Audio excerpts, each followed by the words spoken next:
The Shurangama Sutra, The Reason for Continual Arisal, Volume 4, Chapter 1.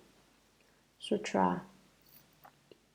Then Purnamaichayaniputra arose from his seat in the midst of the great assembly, uncovered his right shoulder, knelt on his right knee, put his palms together respectfully, and said to the Buddha, the most virtuous and awe-inspiring, world-honored one, has for the sake of living beings expounded the primary truth of the third command with remarkable eloquence.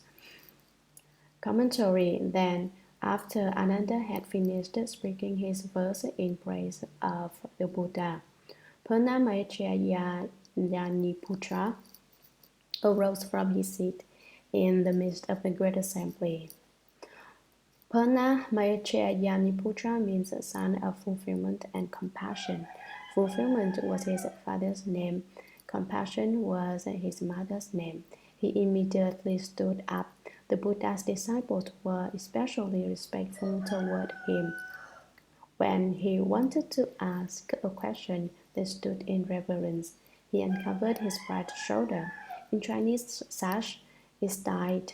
The Chinese sash is tied so that it does not cover the right shoulder, in order to represent this gesture of respect. In India, it is never cold, winter or summer, so it was all right to leave the right shoulder completely exposed. One wouldn't get cold. But the climate in China is very cold, and if one's right shoulder were always exposed, it would be easy to catch cold. So in China, the monks wore clothing under their sashes. This accorded with the climate, the geographical location, and the customs in China. The sashes in India did not have a clasp like the Chinese sashes do. Now in India, Burma, Ceylon, and Thailand, where the Theravada teachings are practiced, monks still don't have clasps on their sashes. Why do Chinese sashes have a clasp? This too came about because of the climate of China, for if the monks were clothing inside their sashes, and if there were no clasp to hold the sash in place, it could slip off without their being aware of it. So the patriarchs of China invented the clasp to solve this problem. The sashes of the other countries mentioned above have the same number of pieces, but they lack the clasp because the climate is so warm and they don't wear clothing under their sashes. If it starts to slip off, they are aware of it since it is next to their skin. After I left the home life, I investigated the question of the clasp on the Chinese sash with a lot of elder Dharma masters and elder monks. I asked them why the monks from other countries did not have a clasp on their sashes. Why did the Chinese monks add this thing to their sashes? But they all shook their heads. They didn't know. It's a small matter, but nevertheless they didn't know. They had never known.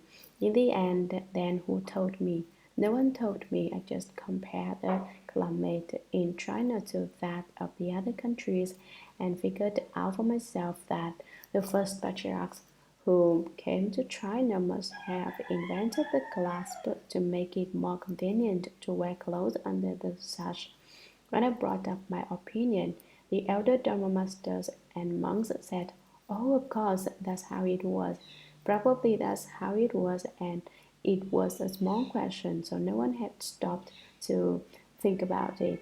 But I know that Americans like to look into things thoroughly, so now I've explained the origin of the clasp on the Chinese style sashes without waiting to be asked." Purna uncovered his right shoulder and knelt on his right knee. The monks in present-day Burma and Ceylon have this practice. For instance, if a junior monk sees a senior monk, he does not stand to talk, but kneels with his right knee on the ground and his palms together. Purna put his palms together respectfully and said to the Buddha, The most virtuous and awe-inspiring word-honored one has, for the sake of living beings, expounded the primary truth of the third command with remarkable eloquence.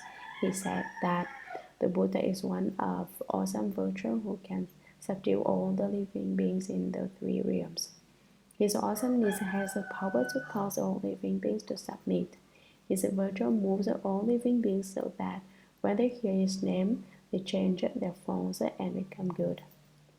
The Buddha uses wholesome, cleverly spoken devices to teach and transform living beings.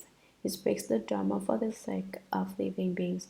He tells them in detail of the primary truth of the third command, the Saddhakata's most wonderful doctrine.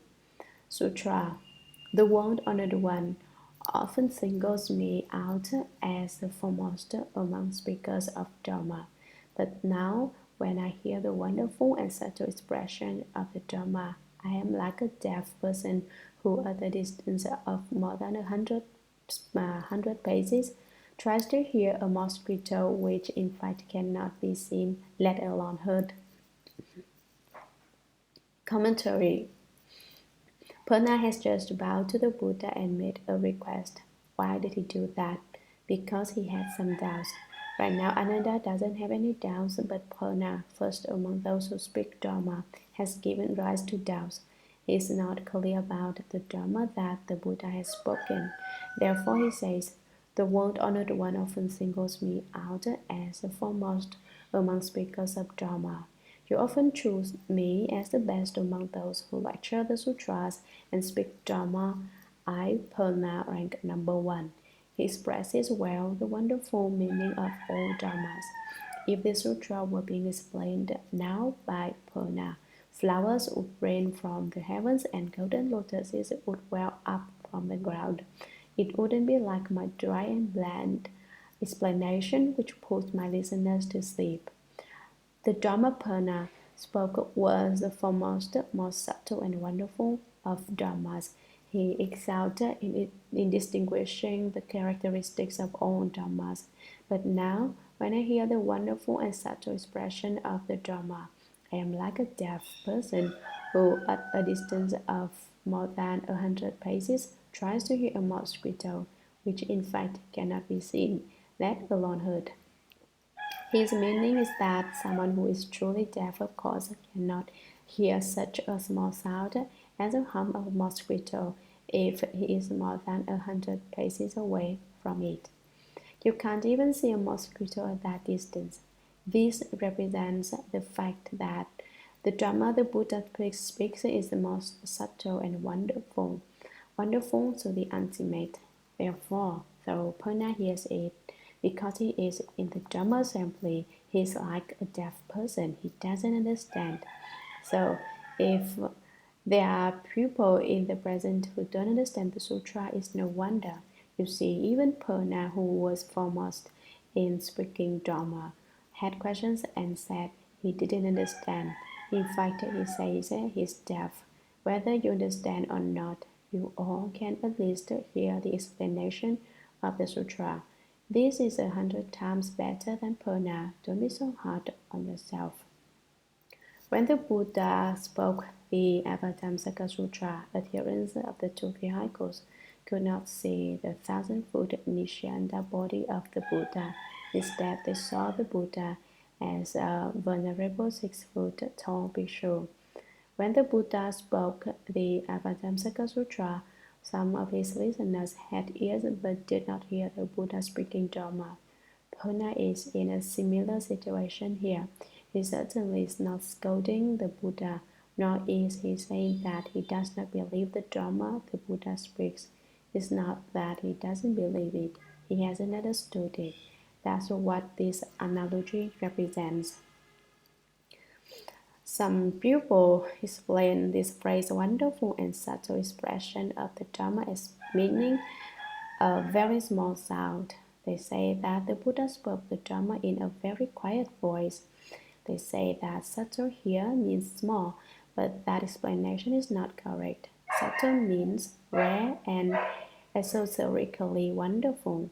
It means an extremely clear explanation of the Dharma. It certainly does not mean that the Buddha spoke with a soft voice. Some people say, why does Purna compare himself to a mosquito? Because the Buddha spoke the Dharma with such a small voice that Purna felt it was like trying to hear a mosquito at 100 paces.